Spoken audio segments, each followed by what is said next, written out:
Hi friends, இன்றைக்கி Kumbakonam special Kadapa எப்படி செய்கிறதுன்னு பார்க்கலாம். இது வந்து பூரி, சப்பாத்தி, தோசை, இட்லி எல்லாத்துக்கூடையும் சூப்பராக இருக்கும். எப்படி செய்கிறதுன்னு பார்க்கலாம் வாங்க. அதுக்கு ஒரு பாத்திரத்தில் 3/4 கப் பாசிப்பருப்பு எடுத்திருக்கேன். அதை நல்லா வாஷ் பண்ணி எடுத்துகிட்டு வந்துடுங்க. 3/4 கப் பாசிப்பருப்புக்கு 2 கப்பு தண்ணி சேர்க்குறேன். அது கூடவே 2 மீடியம் சைஸ் உருளைக்கிழங்கு, அதை தோல் உரித்து சேர்த்துக்கோங்க.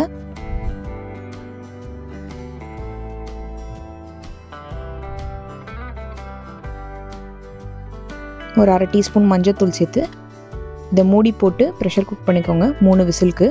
பருப்பும் உருளைக்கிழங்கும் நல்லா வெந்திருக்கணும்.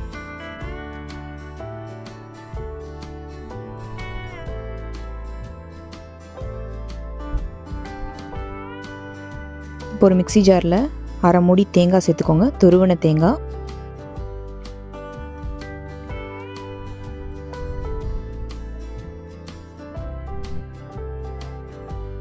ஒரு 4-5 பச்சை மிளகா.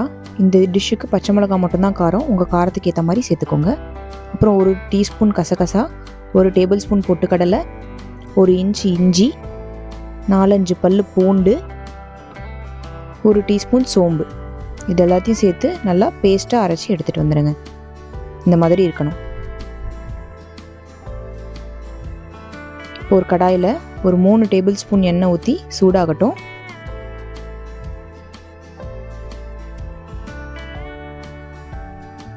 இது கூட 1 டீஸ்பூன் கடுகு சேர்த்து பொரிய விடுங்க.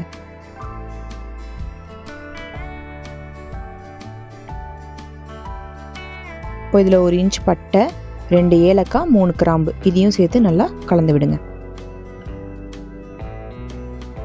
ஒரு பெரிய வெங்காயம் பொடியாக நறுக்குனதை சேர்த்துக்கிறேன். சேர்த்து நல்லா வதக்கிக்கோங்க. இதில் இப்போ கருவேப்பிலையும் பெருங்காயத்தூளும் சேர்த்துக்கிறேன். இப்போ வெங்காயம் நல்லா வதங்கணும்.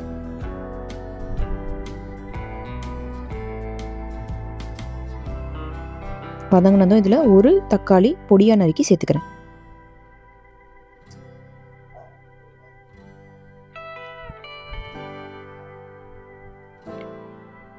ஒரு டீஸ்பூன் மஞ்சள்தூள் சேர்த்து நல்லா வதக்கிக்கோங்க. தக்காளியும் வெங்காயமும் நல்லா வதங்கணும். இப்போ இதில் அரைச்சி வச்ச தேங்காய் விழுது சேர்த்துக்கோங்க. அது கூட கொஞ்சம் தண்ணியும் சேர்த்துக்கோங்க. சேர்த்து நல்லா கலந்து விட்டுருங்க.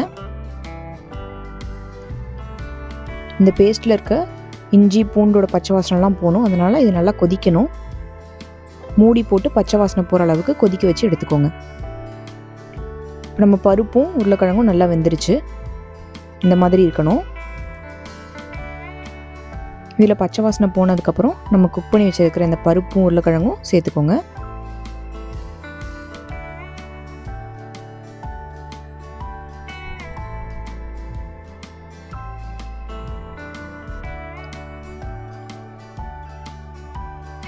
சேர்த்து நல்லா கலந்து விட்டுருங்க.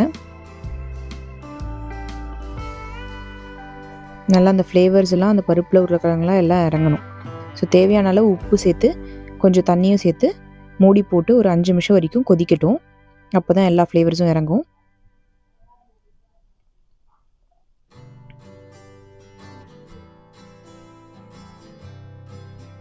இதில் கொத்தமல்லி தழை போட்டுக்கோங்க. அவ்வளோதான், நம்மளோட கும்பகோணம் கடப்பா ரெடி ஆயிடுச்சு. ரொம்ப ஃப்ளேவர்ஃபுல்லாக சூப்பராக இருக்கும். எப்போவுமே பூரிக்கு மசாலா அந்த மாதிரி செய்யறதுக்கு பதிலாக இந்த மாதிரி செஞ்சு பாருங்கள். தோசைக்குமே ரொம்ப சூப்பராக இருக்கும். ட்ரை பண்ணி பார்த்துட்டு எப்படி இருந்துச்சுன்னு சொல்லுங்கள். நான் இன்றைக்கி இதை தோசை கூட சர்வ் பண்ணுறேன்.